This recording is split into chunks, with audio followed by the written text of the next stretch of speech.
Welcome back to episode 4 of The Road to 4 Watts per Kilo. In today's episode, we're going to talk about recovery and how it helps me achieve my goals. Let's do this.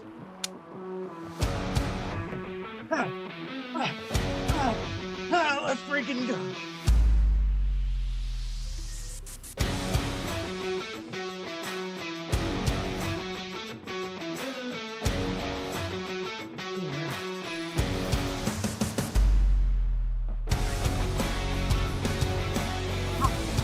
Heck yeah.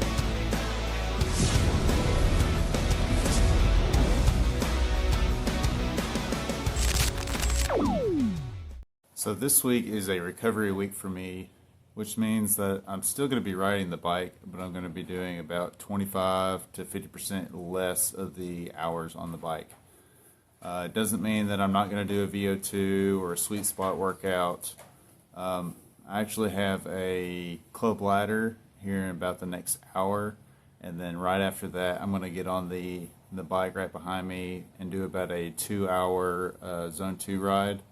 And then, but before I do that, I just got in the mail my quad locks. This is going to replace this little mount right here and make things a lot easier for my phone.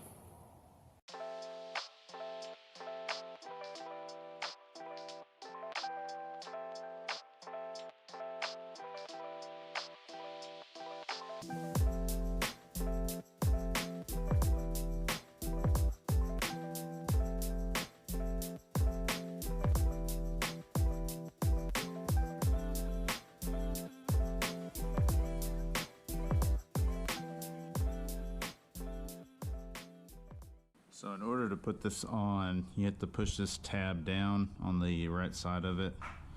And then I also put this sticky adhesive receiver part of it to where my phone actually locks on. And it locks right in. If I want to take my phone off, I have to push this tab down again and twist my phone out. One thing I didn't have on my other mount was the ability to pivot this. And you can tighten, there's an Allen wrench right here on this right side. But overall, I'm pretty happy with it. Pretty high quality, a lot better than that plastic junk I had before. Okay guys, let's have fun. Here we go. I'm going to fly off the front. Yeah, it's pretty early though. Yeah, then go. Can they hold that? That guy's still kicking out over 5, 6. It's insane.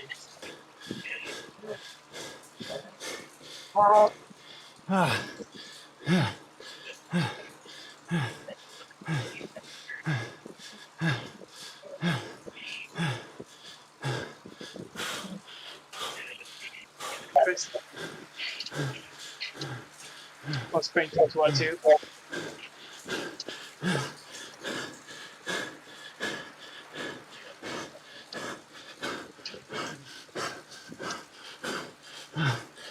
Dang it.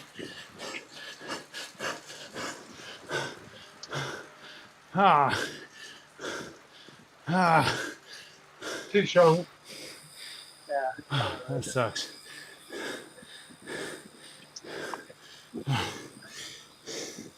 Dang it. That was not good. I just finished my club ladder race.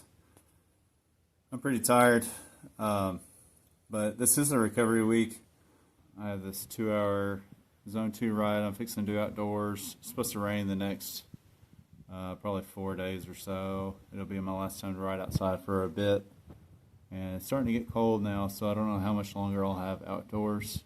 I'll probably shoot a little bit of video, and then I'll talk about some recovery tips after I'm done, or just mainly what I do. See y'all then.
So I just got back from my outdoor ride.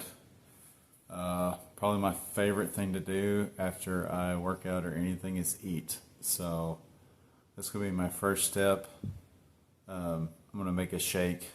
I have a video of that in my shorts feed if y'all want to watch that. A cinnamon roll protein shake. When you're doing a bunch of workouts, especially on higher loads that I've done recently, it's very important to get that extra protein in and help with the recovery. I'm gonna blend that up, take a shower, and then I'm gonna show you what I do next. So I actually just broke my cup, so I'm gonna have to figure out how to start this.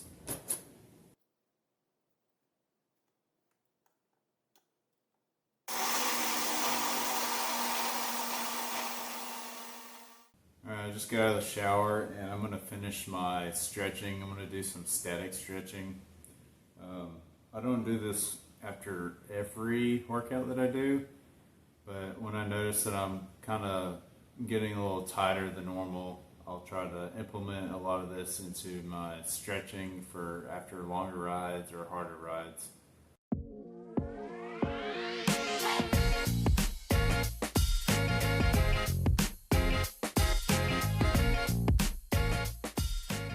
I have this band that I bought at like Academy. I kind of do it for when I'm trying to reach for my toes, but it's a way to just help kind of pull deeper into the stretch.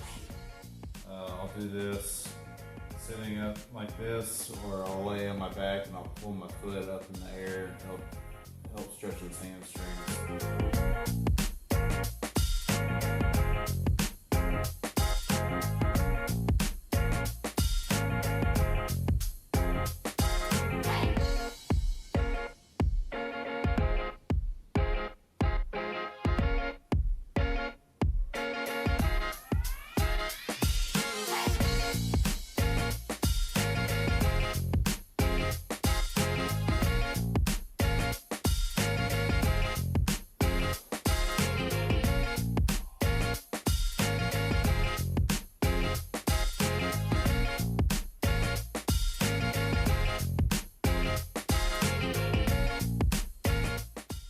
I'm done with the majority of my static stretches, I have my little massage gun that I'll use to get the big meaty parts.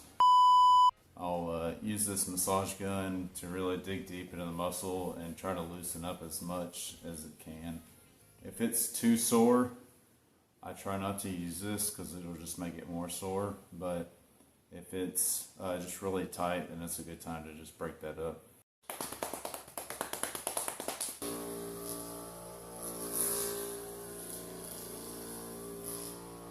So typically I'll use the massage gun right after a workout.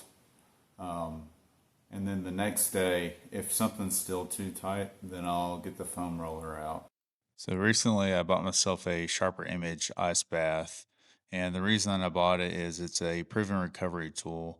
The cold helps by constricting blood vessels, which flushes out metabolic waste like lactic acid and reduces inflammation and swelling after a tough workout. I try to get the temperatures between 50 and 60 degrees and stay in there for about 10 minutes. Regular cold exposure can also improve your mood by stimulating hormones, boost your immune system, and help restore balance to your nervous system. Anyway, here goes nothing.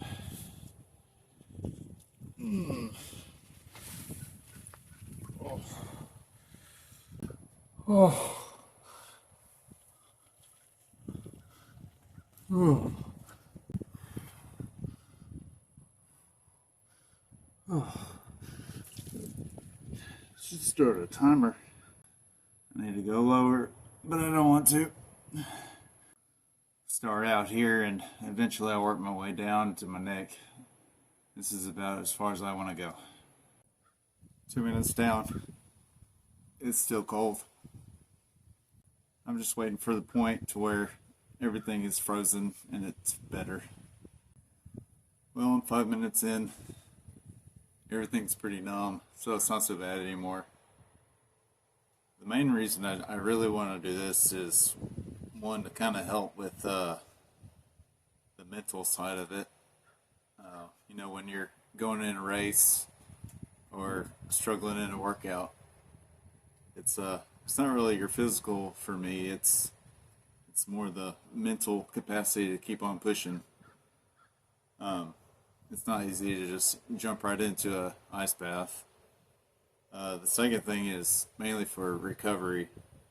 I know if I'm really sore and I jump in an ice bath, just shortly after that I feel so much better.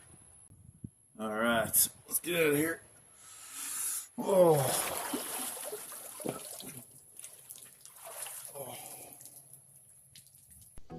I work for a fire department with shift work, 48 hours on, 96 hours off. And in the middle of the night, there's not always a guarantee that I will sleep the full 8 hours. My goal is to at least reach a minimum of 8 hours when I'm home for the 4 days off. I do get closer to that, and it's not always the case. Got kids. Right before I go to bed, I turn the AC down to 68. I like to get it nice and cold in the house. Also, before I go to bed, I take 4 of these Peak Sleep gummies from BPN. It doesn't have any melatonin in it, so I don't feel drowsy when I wake up. It's got magnesium citrate in it. Just helps you get relaxed before you go to sleep. When I am at the house, I try to make the room as dark as I possibly can. I bought a sleep mask to put over my eyes to help make it as dark as possible. So in combination with the cold house, the dark room, those sleep gummies, whenever I'm ready for bed, I'm out. It's really hard to wake me up. Yeah, so for the total week, we had about 100 miles in about 6 hours. It's a lot lower training load for this week. Next week, I'm going to be increasing my training load of 10% of my normal weeks. So it'll be probably about 8 hours 15, 8 hours 30 minutes total training load, really ramping it up. I'm probably going to add extra sets of my VO2s and my sweet spot workouts, and maybe 15-20 minutes in my 3-hour rides. So if y'all enjoy this video, consider subscribing, hitting that notification bell, and see y'all in next week's video.